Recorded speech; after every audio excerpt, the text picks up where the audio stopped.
Hello, and a warm welcome to Geniuspire, the podcast where we decode life and help you design your future. My name is Muloongo Muchelemba, and I'm here to empower 13 to 30-year-olds to take better control of their lives. Now, parents, relax. Taking control does not mean becoming a brat with a blatant disregard for authority. It means becoming more conscious of how you show up at whatever stage in your life. You won't always control your circumstances, but you can start controlling your mindset, your habits, and your choices step by step. Now, in episode 1, we explored a fundamental question: who are you? This is a question that we will be answering throughout the series. In episode 2, we talked about values, which are a core part of defining yourself. Today, we're talking about labels, which are perhaps the first way that many of us get an identity. Now, there are 5 things to understand about labels. Firstly, labels are mental shortcuts that help us to quickly categorize people, objects, and experiences without expending too much mental energy. For example, calling someone the smart one instantly groups a wide range of behaviors such as getting good grades, strong reading habits, and intellectual curiosity into one simple tag. The opposite is the class clown, who is an attention-seeking student who consistently jokes, disrupts, or entertains peers in school. Secondly, labels help societies organize roles and manage expectations. By labeling people a leader, a rebel, or troublemaker, groups can predict how someone might behave and adjust their interactions accordingly. It reduces uncertainty, which humans find uncomfortable. Thirdly, labels also function as identity markers. People adopt certain labels such as an athlete, nerd, or creative because they provide a sense of belonging. This links to the social identity theory. We define ourselves partly by the groups we are a part of. Fourthly, labels can be used to reinforce power structures. Authority figures such as parents, teachers, and managers use them to shape behavior. So calling a child lazy or hardworking nudges them towards or away from certain actions. Lastly, labels can be self-fulfilling prophecies. Once given, labels often stick because people unconsciously live up to them. This is tied to the Pygmalion effect. Higher expectations lead to better performance, while negative labels can undermine confidence and outcomes. Positive labels such as gifted or hardworking can boost confidence and drive people to meet expectations. However, negative labels such as lazy, failure, delinquent can carry stigma, leading to discrimination and exclusion. This can cause anxiety and a lifelong struggle to prove the label wrong. So what are some of the examples of labels? At school, being called the troublemaker might get you punished more harshly than others. At home, being called the responsible one might mean that your needs are ignored because you can handle it. In the workplace, the quiet one might get left out of promotions because you're not leadership material. In reality, they might be the most competent, but just waiting for an invitation to sit at the table. Socially, the flake, that person that doesn't show up when invited, might just be someone who's overwhelmed, but now no one invites them. Over time, these labels become scripts and we start living inside them, sometimes without even knowing it. But here's the truth. Labels are not identity. They're just one person's snapshot, not your full story. So let's look at some real life examples. There's a girl named Zara. In school, she was called the quiet one. She didn't speak much, not because she had nothing to say, but because English was not her first language.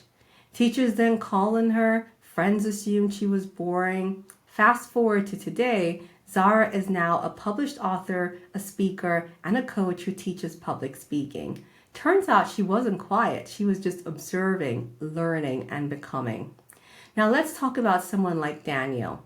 His family called him the black sheep because he always challenged the rules, had different ideas, and did not want to go into the family business. For years, that label made him feel like a failure. Today, Daniel runs a tech company that helps young people escape toxic family dynamics. So here's the thing. The labels people give us often reflect their own fears, values, or expectations, not our own truth. So you need to ask yourself, What label have you been carrying that wasn't yours to begin with, and how has it shaped your life? So, how do we unlearn the labels and uncover who we really are? Step one, start by doing an audit and identify your own labels. What are you called by your family, at school, at work, or by your friends or society? Be honest as you write them down, even if the labels are harsh. Step two, evaluate each label. Does this label empower or limit you? If it is positive, then keep it. But if it is negative, then think about dropping it or redefining it. Does the label reflect your true self, or is it other people's perception? If it doesn't feel authentic, then it might have to go. Does this label open or close opportunities? For example, creative opens doors, failure closes them. Step three, take action on each label. Keep the ones that you want to use to your advantage. For example, if people keep calling you a leader, then lean into it with confidence. Drop the labels that do not define who you are. For example, if you're called lazy when you know that you are not. Redefine labels into positive or more accurate meanings. So instead of stubborn, reframe it as determined. Instead of a troublemaker, call yourself a change maker.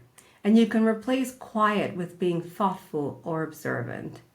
Step four, live into your chosen labels. Back them up with habits, actions, and choices that make them real. So that over time, people will start using new labels because you've redefined yourself. So here's a working example. You were always known as a failure and stopped trying because you felt unworthy. You decide to drop that failure label and redefine yourself as a late bloomer because your journey is not a race, it's a story that is still unfolding. Choosing your own label helps you to reclaim your story. Now, this is not about being delusional, it's about being deliberate. It's not about pretending the old label didn't exist, but about deciding that it doesn't define your future. So here are some quick examples of how you can reframe labels. We'll start with school labels. The nerd becomes the curious learner. The rebel becomes the challenger of norms. The class clown becomes the bringer of joy. When it comes to family labels, the golden child becomes someone who is burdened by perfection. The black sheep becomes the brave one who chose a different path. The quiet one becomes the observant soul. And in the workplace, you can change labels too. The slacker becomes the person misaligned with purpose. The overachiever becomes the one seeking validation. The office gossip becomes the connector who needs deeper engagement.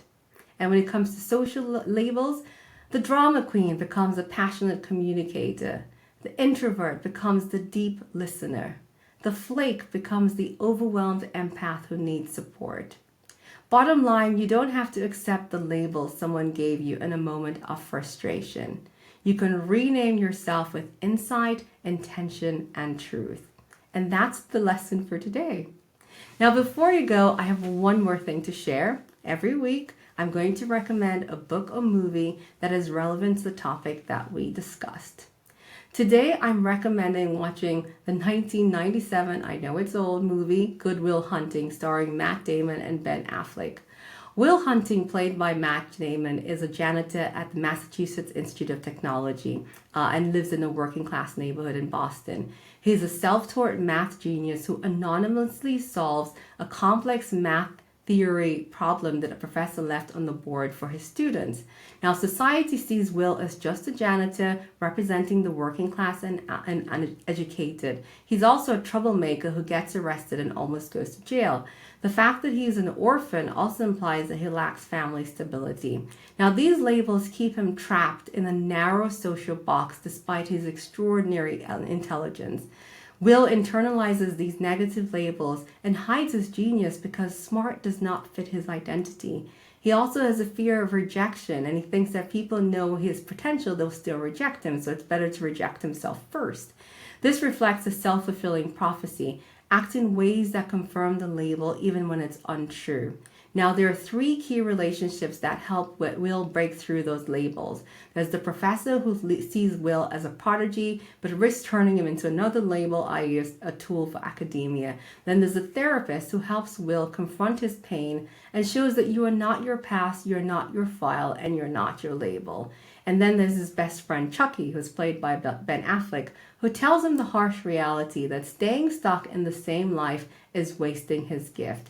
And this is the wake-up call to break free. There's a scene in the movie where the therapist tells Will, it's not your fault. And this is actually what helps him internalize the label of being broken. Will starts to see that he has the right to define himself and not live under the labels that he was given. Now, please note that there is an age restriction on this movie because of bad language, so it's recommended for those aged 18 and over. So thank you for watching episode 3. Feel free to drop comments here on YouTube or share a recap on TikTok, Instagram, or X using hashtag Geniuspire and tag us. Or email us at hello@geniuspire.com and we can read some of the comments on the next episode. So next week we're shifting gears. We spend the first 3 episodes laying a foundation of understanding who you are. I know that it felt heavy and maybe a little boring, but it was really important work. The practical stuff won't make sense unless you take the time to build that foundation. Now we're going to pivot to understanding what you want in life and in future episodes and making a plan for how to get them. So episode 4 is ambition versus Delulu. So in the meantime, please hit the subscribe button on this channel so that you're notified when the next episode drops. And please share this episode with someone who you think will need it. So until the next time, thank you and goodbye.